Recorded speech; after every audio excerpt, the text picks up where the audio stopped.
Joint heaters are being deactivated at this time. T-minus 48 seconds, and we're transferring to orbiter internal power. Discovery is now running on its 3 onboard fuel cells. Coming up on a go for auto sequence start at T-minus 31 seconds. CLS is go for auto sequence start. And we have a go for auto sequence start. Discovery's onboard computers have primary control of all the vehicle's critical functions. 20 seconds. The sound suppression water system 15. has been activated, protecting Discovery and the launch pad from acoustical energy waves. Go for main engine. Go for main engine start. We have main engine start. 2, 1. Booster ignition and the final liftoff of Discovery. A tribute to the dedication, hard work, and pride of America's space shuttle team. The shuttle has cleared the tower.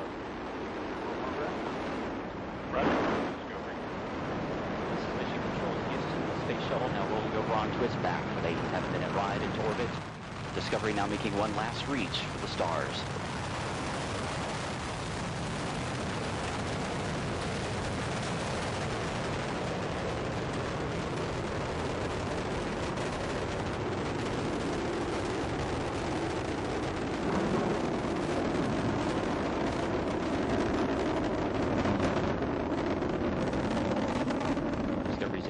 Throttling down as the orbiter passes through the area of maximum pressure, reducing the stress on the shuttle as it goes supersonic.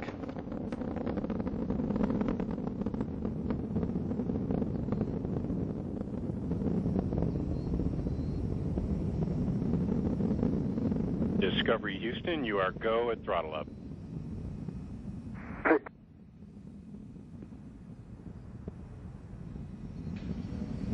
Commander Steve Lindsay acknowledging the call from Capcom Charlie Hobaugh as Discovery's 3 main engines throttle back up. Lindsay is joined on the flight deck by pilot Eric Bowen, mission specialist Al Drew, and Nicole Stott.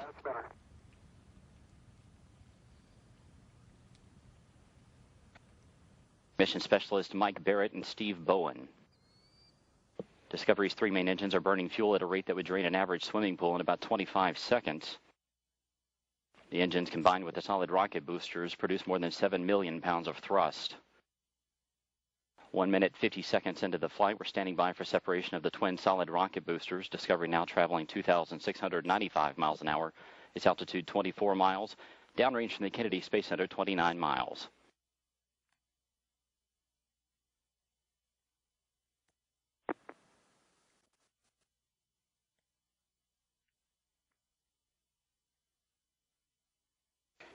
Booster separation confirmed. Discovery's guidance is now converging as the shuttle's onboard computers fine-tune the flight.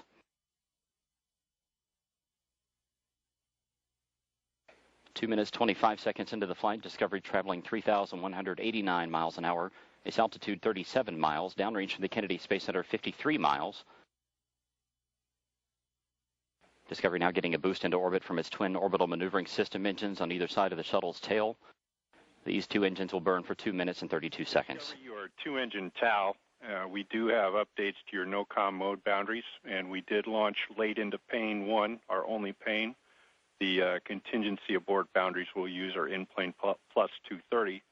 Let me know when you're ready to copy the new Presta ATO and Presta MECO. Okay, copy all. 2-engine TAL and ready to copy. Into your Presta ATO 11.9. Presta MECO 15.4. 11.9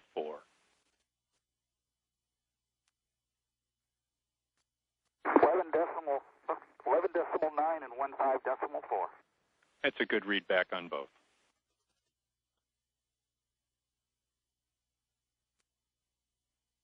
Discovery can now make it to emergency landing sites in Europe should one of the engines fail, but all 3 engines continue to perform as expected. Capcom Charlie Hobaugh updating the crew there with some updated time information due to the later than planned launch. 3 minutes and 50 seconds into the flight, the shuttle traveling 4,700 miles an hour. Discovery, you are negative return. Negative return. Discovery now traveling too high and too fast to return to the Kennedy Space Center in the event of an engine failure. But all three main engines continue to function as expected. The shuttle now traveling 5,200 miles an hour. Its altitude 62 miles, downrange from the Kennedy Space Center 170 miles.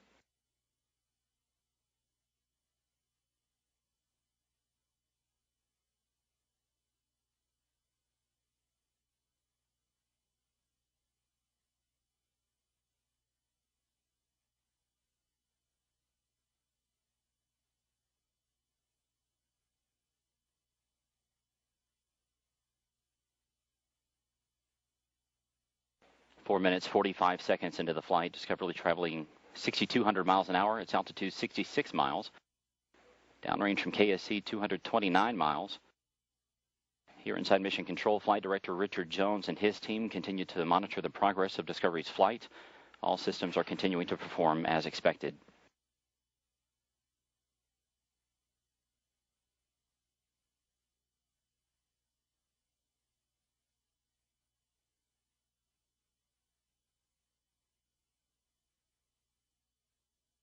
Discovery, you are pressed to ATO. Pressed ATO. That call from Capcom Charlie Hobaugh indicating that Discovery has enough energy to make it to a low planned orbit should one engine fail at this point. However, all three engines continue to burn as expected. Discovery, you are single engine ops 3.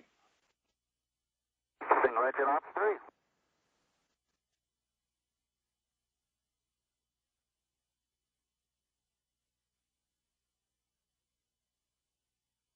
Discovery's engines are now swiveling to roll the shuttle to a heads-up position to get better communication with NASA's tracking satellites.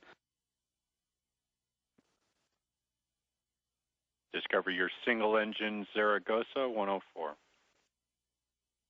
Single engine Zaragoza 104.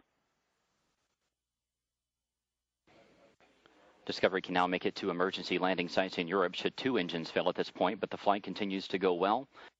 6 minutes, 24 seconds into the flight, the shuttle traveling 9,800 miles an hour. Its altitude 67 miles, downrange from the Kennedy Space Center 447 miles. Miko, BIM for you, nominal shutdown on all three, and Pinto, you'll be go for the plus X and go for the pitch. Preston Miko, nominal shutdown, go for the plus X, go for the pitch. Good readback. That call from Capcom Charlie Hobaugh indicating that Commander Steve Lindsay has to go to press to main engine cutoff as expected in about a minute and a half.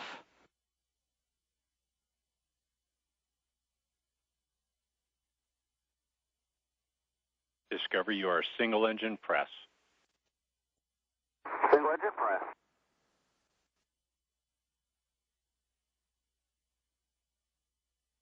Seven minutes, 15 seconds into Discovery's flight.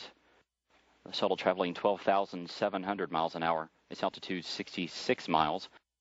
Downrange from the Kennedy Space Center 615 miles.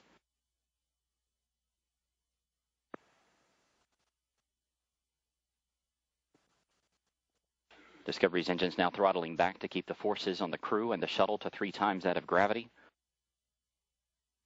The shuttle traveling 14,000 miles an hour.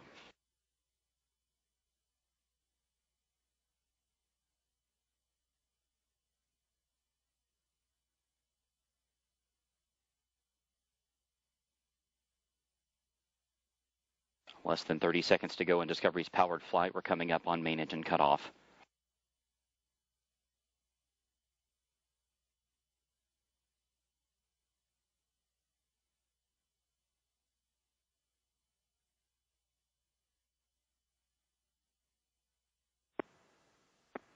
Main engine cutoff confirmed. Space Shuttle Discovery now in space.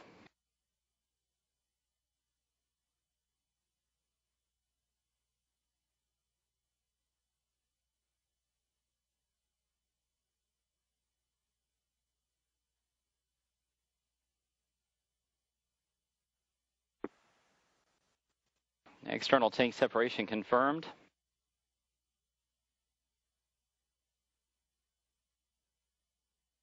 Commander Steve Lindsay will steer the shuttle up to the forward portion of the external tank so that the umbilical well camera can capture some images of it. Discovery, we saw nominal MECO, ohms 1 not required, preliminary TIG for OMS 2 3730. Welcome to you and your veteran crew back to space. Copy, no OMS 1 required, 3730 preliminary TIG, and thanks a lot. Good to be here. Good deal, Pinto. We'll meet you in the post-OMS 1 tab.